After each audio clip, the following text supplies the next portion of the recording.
네, 윤여준 위원장이 돌아왔습니다. 오랜 입원 끝에 돌아왔는데 앞으로 열흘 남짓밖에 같이 안 있다 그러네요. 과연 윤여준의 생각은 무엇인지, 안철수 신당의 앞날은 어떻게 할 것인지 점검하겠습니다. 김종인 위원장, 자, 이 말 좀 주목해야 될 것 같습니다. 오늘 기자들에게 나 국보에 참여했다. 그러나 후회한 적 없다고 말했습니다. 과연 어떤 의미를 지닌 것인지 점검해 보겠습니다. 열 이틀 동안 입원을 마치고 당으로 돌아온 윤여준 위원장 모습부터 보겠습니다.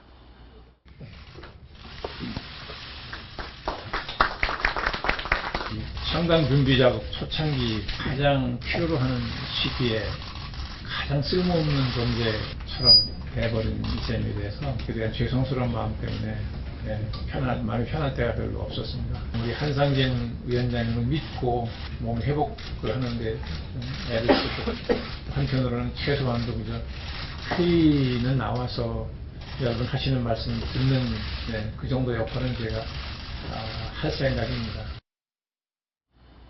감기 때문에 열흘 넘게 입원했다는 게 좀 믿기 어려웠습니다만 오늘 저 스스로 설명했는데 신장이 굉장히 안 좋았다면서요? 네, 그렇습니다. 네. 이 신장 기능이 아주 비정상적으로 급히 떨어져서 병원도 놀랄 정도였다. 네. 이렇게 하면서 자신의 병세를 아주 상세하게 기자들에게 얘기를 했고요. 네. 지금 얼굴만 보더라도 네. 윤여준 위원장이 상당히 몸이 좋지 않다는 것을 느낄 수 있습니다. 그래서 윤여준 위원장은 네. 이 안철수 의원 측에서도 만류를 했는데 이 얼굴을 하고 나가면 네. 사람들이 모든 오해가 사라질 거다 이러면서 본인이 더 나왔다고 합니다. 원래 좀 날씬한 체형이었습니다. 오늘 더 헬스케진 모습을 저희가 볼 수 있었습니다만 그런데 좀 이게 좀 주목이 되네요. 2월 2일 날 이제 안철수 신당, 국민의당이 이제 창당 대회를 갖게 되는데 그러면 내가 맡았던 창당 준비위원회는 자동적으로 없어지지 않느냐. 내 역할도 거기까지다.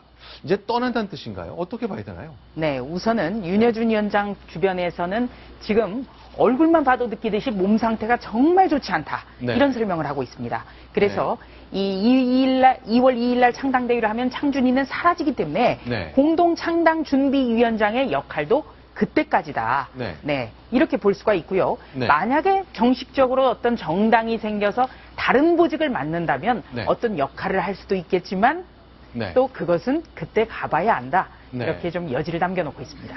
자, 그러면 안철수 의원과 윤여준 전 장관 이 두 분의 관계에 관련해서 좀 두 가지 의문이 생깁니다. 일단 함께 하다가 민주통합당과의 통합을 앞두고 합당을 앞두고 좀 떨어졌거든요. 왜 그 당시에 멀어졌는지, 그다음 이번에 왜 같이 하게 됐는지 이 두 가지 의문이 있는데, 자, 박성훈 의원, 좀 설명할 수 있는 방법이 아직까지 좀 없는 것 같습니다. 사실 윤여준 의원은 네. 양당 지역구도, 양당의 지역 할거구도 패권주의를 청산해야 된다는 강한 소신을 갖고 있습니다. 네. 그래서 저도 이제 자주 그 전에 대화를 해보면, 네. 그래서 그 중에 특히 친노 패권주의가 지금 네. 야당이 제대로 서지 못하는 중요한 요인이다 그래서 그 부분을 깨트려야 된다는데 굉장히 공감했기 때문에 네. 2014년 초에 그 안철수 의원이 이른바 새정치 추진위원회를 구성해서 네. 신당을 만들려고 할 때 참여를 했던 건데 네. 이런 방법 상의도 없이 어느 날 갑자기 3월 2일 날 네. 김한길 당시 민주당 대표하고 합당을 통합을 선언해 버리는 데 대해서 네. 거의 이자가라는 표현까지 써가면서 대단히 섭섭한 마음을 드러냈죠. 굉장히 격한 아주 실망감을 드러냈었는데 네. 그런 것이 굉장히 오래 갔다가 네. 최근에 이제 안철수 의원이 탈당을 하면서 어떤 정말 이번에는 과거와 좀 달라졌다. 이런 부분을 면모를 보여주고 그 부분에 대해서 본인이 또 만나면서 그것을 느껴서 어쨌든 이러한 것이 하나의 제3당이 자리 잡는 데까지 그래서 지역 양당 구도를 깨트리는데 네. 도와줘야 되겠다는 생각까지 분명히 했는데 네. 지금 건강이 좀 좋지 않고 이래서 일단은 창준이 과정까지 도와주고 나머지는 안철수의 몫이다. 네. 이렇게 현재 생각을 하는 것 같습니다. 네.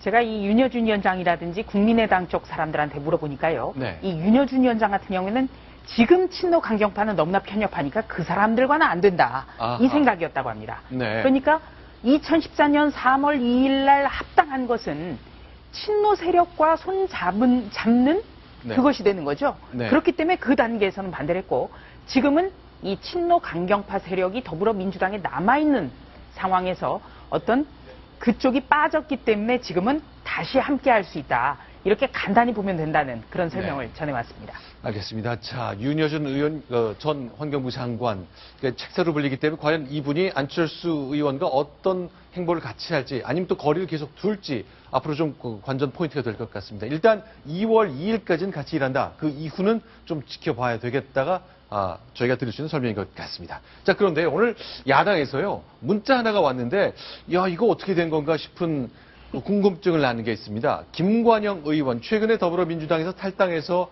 안철수 신당에 들어왔는데, 이게 어떤 의미인가요? 자, 네. 바깥에 있는 김앤장 법률사무소 고문, 예전에 노무현 청와대에 계셨던 여성 정치인인데, 이렇게 보내왔는데, 하나 좀 봤으면 좋겠습니다. 네. 이 이진 김현장 법률사무소 고문은요, 개인적으로 김관영 의원과 아주 가깝습니다. 그리고 국민의당에서 지금 계속해서 영입 얘기가 나오는데요. 이 김관영 의원 같은 경우에는 원래 김현장 소속의 변호사였습니다. 네. 그리고 현재는 인재 영입위의 간사를 맡고 있습니다. 네. 그래서 이 두 사람이 문자를 보냈다는데 문자의 내용은 네. 상당히 노골적인 거죠. 네. 그래서 한상진 꺾고 안철수계 조용히 있으라 하고 다시 한번 심기일전 이런 문자를 김관영 의원이 먼저 받습니다. 네. 그러니까 한상진 위원장 때문에 어떤 국부 논란이 계속해서 벌어졌고 네. 또 그리고 안철수계 그러니까 2012년 대선 때 안철수 캠프가 전면에 서고 오히려 현역 의원들이 나중에 물러선다는 모습 때문에 네. 갈등이 있었던 게 사실이거든요. 네네. 그런 점을 담고 있습니다. 그러자 네. 다시 소통 공감위장 받고 일로 정리 쫙 해주고 네. 그러니까 밑에 비례 받고 그러니까 이진 고문 같은 경우에는 네. 조금 전에도 말씀드렸습니다만 지금 지금 국민의당에서 영입 인사로 지금 거론이 되고 있다는 분입니다. 비례받고라는 게 비례대표 의원직을 받고 그 뜻이겠죠? 네. 네. 그런 뜻이고요. 그리고 소공이라는 이름으로 젊은이들 쫙쫙 영입하고 소공이 뭐죠? 뭔가 내부적으로 통화할 수 있는 그런 얘기인가요? 소통공감위원회의 아하, 그렇죠. 약자인 것 같습니다. 네. 네. 소통공감이라는 이름으로 젊은이들 쫙쫙 영입하고 답 나왔네. 그 길로 쭉. 자, 이거요. 보통 늘 저희가 이제 하도 이렇게 문자 보는 것들이 이제 카메라 기자한테 잡히니까 어떨 땐 일부러 보여주기도 하고 아니기도 하는데 이거는 일부러 보여준 것 같지는 않네요. 네, 포착이 된 거죠. 오늘 한 통신사의 카메라에 포착이 됐습니다.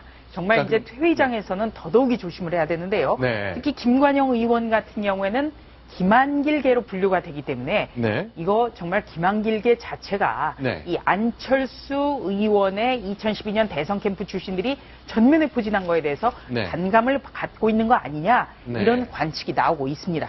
자, 그러면요. 지금 이제 궁금한 것이 잠시 후에 좀 점검하겠습니다만 내부적으로 좀 알콩달콩이 아니라 흔들흔들 하는 것 같은 인상을 좀 많이 받고 있거든요. 특히 안철수 의원의 당 운영 방식과 관련해 잠시 후에 국민의당 운영 얘기는 좀 나눠보도록 하겠습니다. 그런데 또 하나의 증거가 하나 있는데 좀 삐걱대는 것 아니냐. 어제 김한길 의원이 안철수 의원과 광주 전남 방문 때 동행하는 줄 알았더니 가지 않았다는 거예요. 네. 거기에 대한 설명이 좀 나오고 있습니까? 네, 지금 김한길 의원 측에서는 아주 네. 중요한 행사가 있었다. 중요한 일정 때문에 내려가지 못했다고 하는데요. 여기에는 좀 짚어볼 게 지금 일단 김한길 의원 측과 안철수 의원 측의 갈등이 굉장히 있었던 건 사실입니다. 네. 그런데 지금은 봉합의 단계거든요. 사흘 전에 권노갑 상임고문과 안철수 김한길 의원이 만났습니다. 네. 이 자리에서 권노갑 고문이 아주 호통을 쳤습니다. 네. 당의 운영을 해본 사람이 왜 뒤에 있느냐. 네. 그러니까 김한길 의원 같은 대표를 지낸 사람이 전면에 나서야 된다라고 얘기를 했고 안철수 의원도 굉장히 그 점에 대해서는 머쓱해하고 조정하겠다고 얘기를 했습니다. 그러나 현재 김한길 의원의 직함은 상임 부위원장입니다. 네. 열린우리당 시절부터 원내대표도 했고요. 네. 또 대표도 했는데 네. 부위원장입니다. 현재.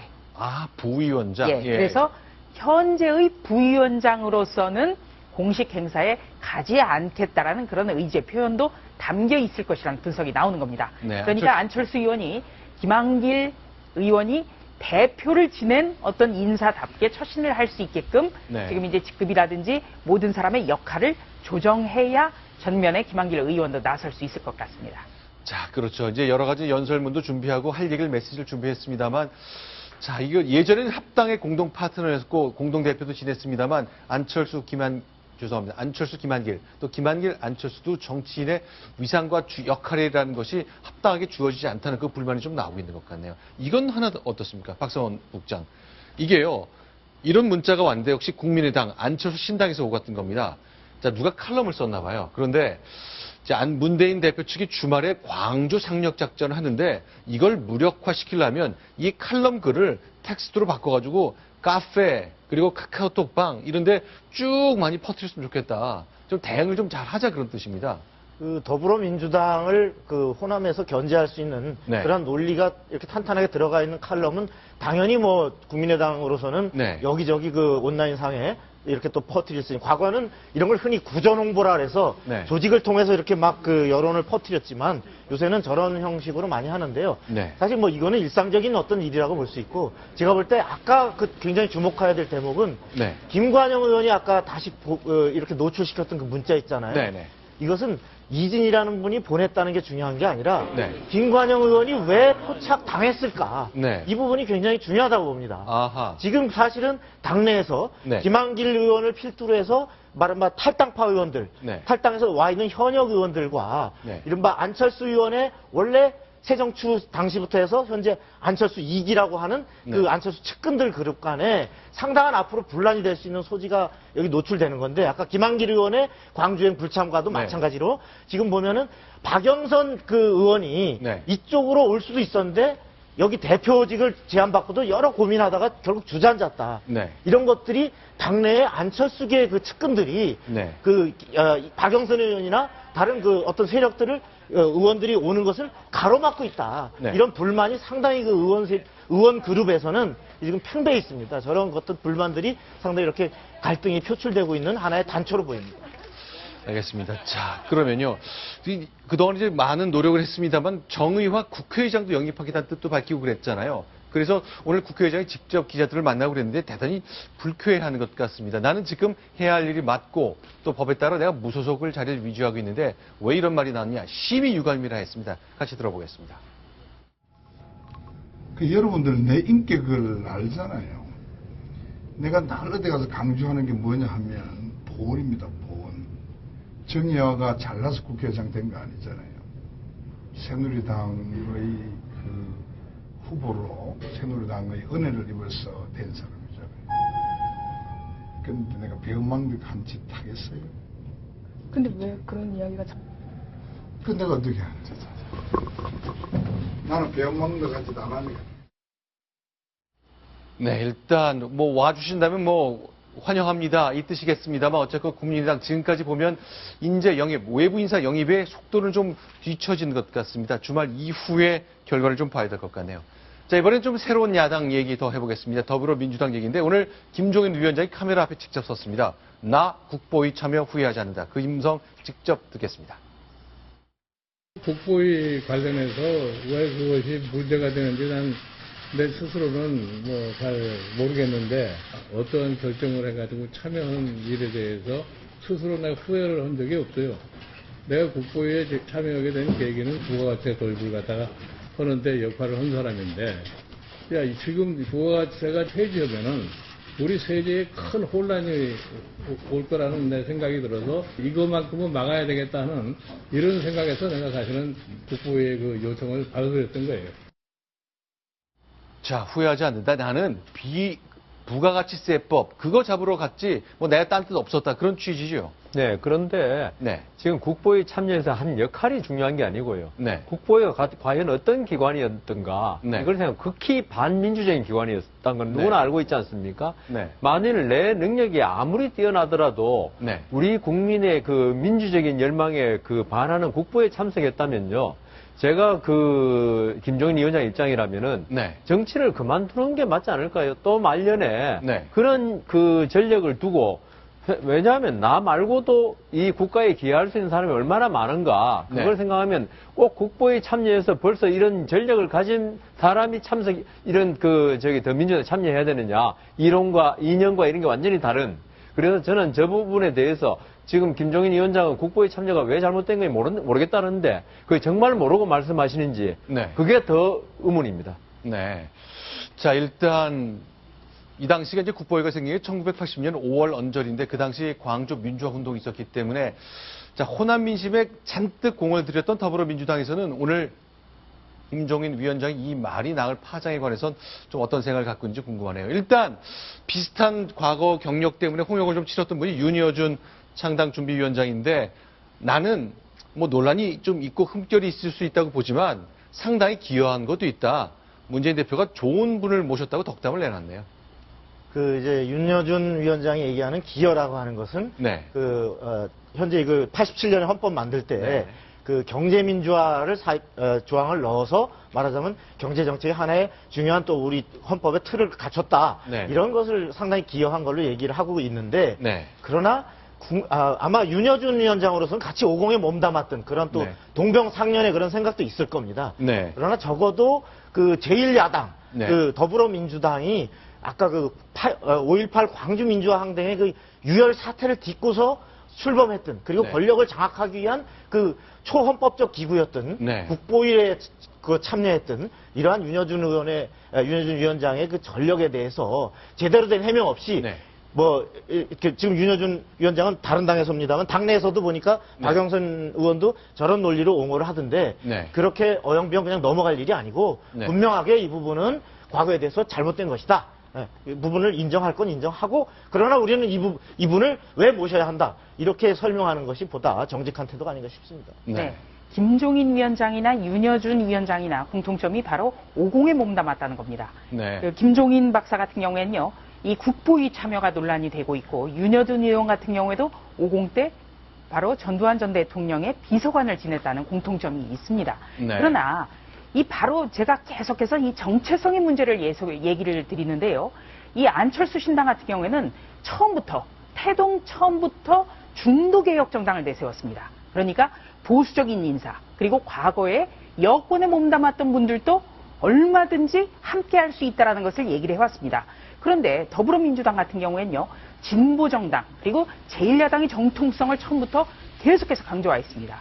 그렇기 때문에 바로 특히 광주의 민심을 껴안고 가야 되는 더불어민주당에서 이런 분이 선대위원장으로 또 그리고 어떤 총선을 전부 다 지휘하는 사실상의 당대표 역할을 할 수 있느냐, 이 논란이 끊이지 않는 겁니다. 그래서 윤여준 전 의원과 김종인 전 의원과는 상당히 달리 봐야 된다라는 관측도 그래서 나오는 겁니다. 알겠습니다. 자, 지금 김종인 위원장이 얘기한 것처럼 나도 기여했고 난 후회하지 않는다. 아마 그 참여보다는 민정당 정치라는 1980년대에 척박했던 그 환경 속에서 나도 나름대로 노력을 했다. 이 말을 하고 싶었던 거겠죠. 저희가 며칠 전에 한번 소개해드렸습니다만 그때는 음성을 확보하지 못했는데요. 김종인 민정당 의원 시절 1980년대 국회 석상에서 했던 이야기를 저희가 음성으로 확보를 했습니다. 그걸 소개해드리겠는데요.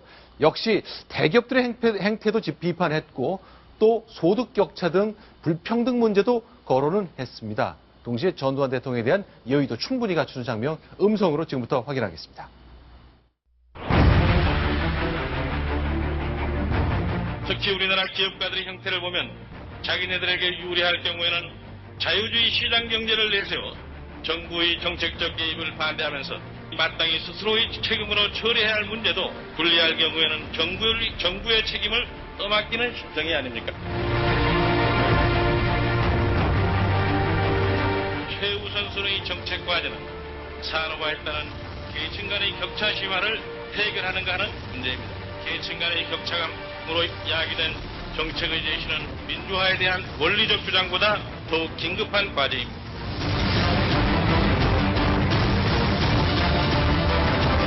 대통령께서 제창하신 선진정부의 창조, 정의사회 구현, 그리고 복지사회 건설이 잘 대변해주고 있습니다. 그러므로 경제정책은 통치의 한 도구로서 보다 효율적인 운영이 요망되는 것입니다.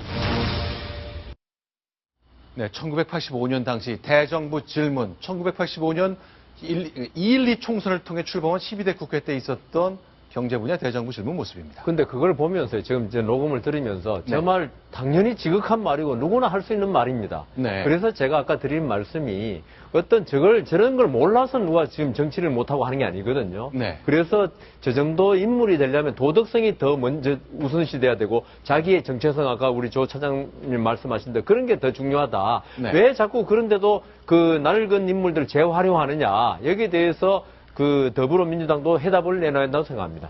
알겠습니다. 이제 선대위도 구성이 되고 더불어민주당도 체제를 갖추게 되면 이런 것들에 대해서 하나하나씩 당이 답을 내놔야 될 것 같습니다. 자, 지금부터는 이 3당에 대한 얘기를 내놔보겠는데 순위 확인해보고 무엇이 문제일까 하나씩 3당의 내용을 정리해보겠습니다.